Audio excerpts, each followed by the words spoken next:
keep you dressing snappy.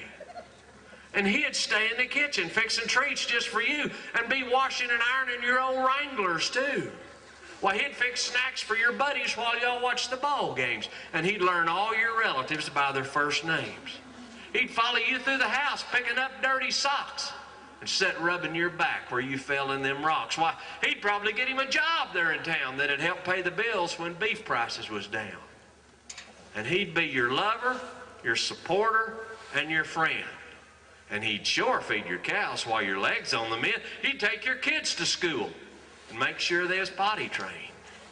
And smooth it over when things with your banker get strained. Why, he'd say prayers for your soul when you stray off the path, and he'd stay out of your way when you display your wrath.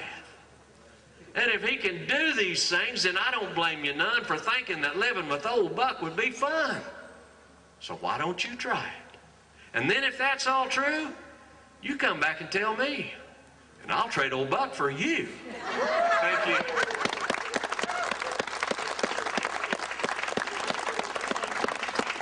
Do one more here and finish up right quick. I guess that everybody has stories about home life and cowboy life and different things, and this is kind of a poem that could be applied, I guess, to about any style of life, but it's very similar to a story that's actually in the Bible, the story of the prodigal son. And I call this Checkin The Cows. Well, the generation gap was wide between my dad and me, and it seemed no matter how we tried, we mostly disagreed about grass conditions or what old cows to sell, and which heifer calves to keep, or how many head we should run in each pasture, what kind of supplement to feed. Or what was the best way to doctor a calf? Should we rope him or take him to the lot?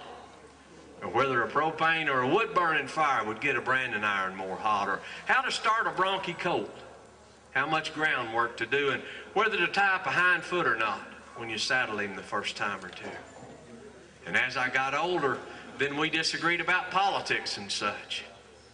Because I was getting smarter. Dad was just getting older. And he was just so out of touch. And one day it seemed we couldn't even agree on where the sun rose and set. Because I thought I knew about all there was to know, but Dad had a lot to learn yet. One day I left mad, and for several years I never went back home. I said, I've got to find myself, but mostly I just roamed. And when finally I realized the mistake that I'd made, I'd lost most of my innocence and youth had begun to fade. When finally I began to see where really I should be, I wondered how my dad would feel and if he'd still want me. But I swallowed my pride and headed back home, though my heart was in my throat. And I turned in the driveway just in time for Sunday dinner with the folks. At first it took me back a bit to see how they had aged, but then I realized that I'd changed too. As time had turned its page, Mom cried a lot and hugged my neck just like I knew she would. Dad just shook my hand and said, that dinner sure smells good. We ate and Mom talked, but I noticed Dad was quiet as a mouse. When we'd finished eating, he pushed back his chair and he said, son, let's go check the cows.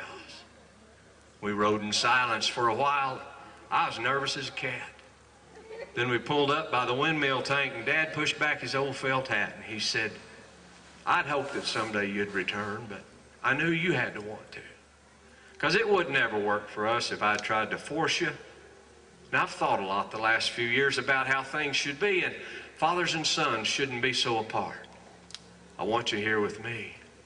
And if you can be happy with us here on this ranch, then we can agree to disagree. Because that doesn't mean that I don't love you, and it doesn't mean you don't love me. Oh, that's been nearly 40 years since that day long ago, but every Sunday about 1:30, it's time for us to go to check the cows. But mostly it's time for him and me to spend just being together as father and son, as partners and as friends. Oh, we still disagree about lots of things. We still disagree about lots of things, like the hay. Excuse me. And how many wires we should put into that new fence that we plan to build. But we know way down deep, nothing now can divide us. And it's all right if we gripe and we grouse.